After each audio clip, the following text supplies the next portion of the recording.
ವೀಕ್ಷಕರೇ, big ಬಾಸ್ನಲ್ಲಿ family round ನಡೆದಿದೆ. ಈಗಾಗಲೇ ಅನೇಕ ಸ್ಪರ್ಧಿಗಳ ಕುಟುಂಬಸ್ಥರು ಬಂದು ಹೋಗಿದ್ದಾರೆ. ಈಗ ಗಿಲ್ಲಿ ಸರದಿ. ಗಿಲ್ಲಿ ಮನೆಯಿಂದ ಅವರ ಅಪ್ಪ ಅಮ್ಮ ಬಿಗ್ ಬಾಸ್ ಮನೆಗೆ ಬಂದಿದ್ದಾರೆ. ಗಿಲ್ಲಿ ಮಾತ್ರ ಅಲ್ಲ, ಅವರ ಅಪ್ಪ ಅಮ್ಮ ಕೂಡ ತುಂಬ ತಮಾಷೆ ವ್ಯಕ್ತಿತ್ವದವರು ಅನ್ನೋದು ಪ್ರೋಮೋದಲ್ಲಿ ನೋಡಿದರೆ ಗೊತ್ತಾಗುತ್ತೆ. ಬಿಗ್ ಬಾಸ್ ಮನೆಗೆ ಬರ್ತಿದ್ದಂತೆ ಅವರ ಅಪ್ಪ ಎಲ್ಲಿ ನಮ್ಮ ಟಗರು ಮರಿ ಅಂತ ಹುಡುಕ್ತಾರೆ. ನಂತರ ಇಲ್ಲೇ ಇದೆ ಅಂತ ಕೋಲಿನಲ್ಲಿ ಹೊಡೆಯುತ್ತಾರೆ. ಅಪ್ಪನ ಹೊಡೆತ ತಪ್ಪಿಸಿಕೊಳ್ಳೋ ಪ್ರಯತ್ನವನ್ನು ಗಿಲ್ಲಿ ಅವರು ಮಾಡ್ತಿದ್ದಾರೆ.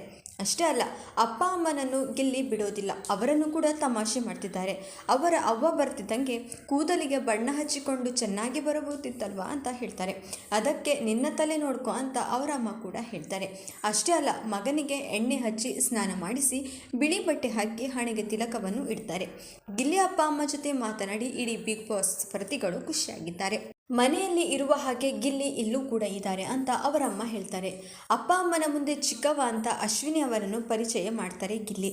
ಅಪ್ಪನ ಮುಂದೆ ಇಷ್ಟೆಲ್ಲ ಮಾತನಾಡ್ತಿರ್ಲಿಲ್ಲ, ಈಗ ಹೆಚ್ಚು ಮಾತನಾಡ್ತಿದ್ದಾನೆ ಅಂತ ಗಿಲ್ಲಿ ಅಮ್ಮ ಮಗನ ಬಗ್ಗೆ ಹೇಳ್ತಾರೆ. ಕಲರ್ಸ್ ಕನ್ನಡದ ಪ್ರೋಮೋ ನೋಡಿ ಫ್ಯಾನ್ಸ್ ಖುಷಿಯಾಗಿದ್ದಾರೆ. ಹಳ್ಳಿಯವರು ಅಂದರೆ ಸುಮ್ಮನೆನಾ, ಇವತ್ತಿನ ಎಪಿಸೋಡ್ ಮಜವಾಗಿರುತ್ತೆ, ಗಿಲ್ಲಿ ಕುಟುಂಬ ನೋಡೋಕೆ ಖುಷಿ ಆಗ್ತಿದೆ ಅಂತ ಒಬ್ಬರು ಫ್ಯಾನ್ಸ್ ಕಮೆಂಟ್ ಮಾಡಿದ್ದಾರೆ. ಬಿಗ್ ಬಾಸ್ ಮನೆಗೆ ಬಂದ ಗಿಲ್ಲಿ ಆರಂಭದಿಂದಲೂ ತಮ್ಮ ತಮಾಷೆ ಮೂಲಕ ವೀಕ್ಷಕರನ್ನು ಹಿಡಿದಿಟ್ಟುಕೊಂಡಿದ್ದಾರೆ. ಗಿಲ್ಲಿ ಕೆಲಸ ಮಾಡಲ್ಲ, ಬೇರೆಯವರ ಬಗ್ಗೆ ತಮಾಷೆ ಮಾಡಿ ಮನಸ್ಸಿಗೆ ನೋವು ಮಾಡ್ತಾರೆ ಎನ್ನುವ ಆರೋಪ ಇದ್ರೂ ಗಿಲ್ಲಿ ಹವಾ ಮಾತ್ರ ಕಡಿಮೆ ಆಗಿಲ್ಲ. ಈ ಬಾರಿ ಬಿಗ್ ಬಾಸ್ ವಿನ್ನರ್ ಗಿಲ್ಲಿ ಎನ್ನುವ ಮಾತುಗಳು ದೊಡ್ಡ ಮಟ್ಟದಲ್ಲಿ ಕೇಳಿ ಬರ್ತಿವೆ. ಹಾಸ್ಯ ನಟ ಗಿಲ್ಲಿ ರಿಯಾಲಿಟಿ ಶೋ ಮೂಲಕವೇ ಪ್ರಸಿದ್ಧಿಗೆ ಬಂದವರು. ಈಗಾಗಲೇ ಸ್ಯಾಂಡಲ್ವುಡ್ಗೆ ಪ್ರವೇಶ ಮಾಡಿರುವ ಗಿಲ್ಲಿಗೆ ಕಾವ್ಯ ಮೇಲೆ ವಿಶೇಷ ಪ್ರೀತಿ. ಕಾವ್ಯ ಮನೆಯವರು ಇನ್ನು ಬಿಗ್ ಬಾಸ್ ಮನೆಗೆ ಬಂದಿಲ್ಲ, ಆದರೆ ನಿನ್ನೆ ಅಶ್ವಿನಿ ತಾಯಿ ಬಿಗ್ ಬಾಸ್ ಮನೆಗೆ ಬಂದಿದ್ರು.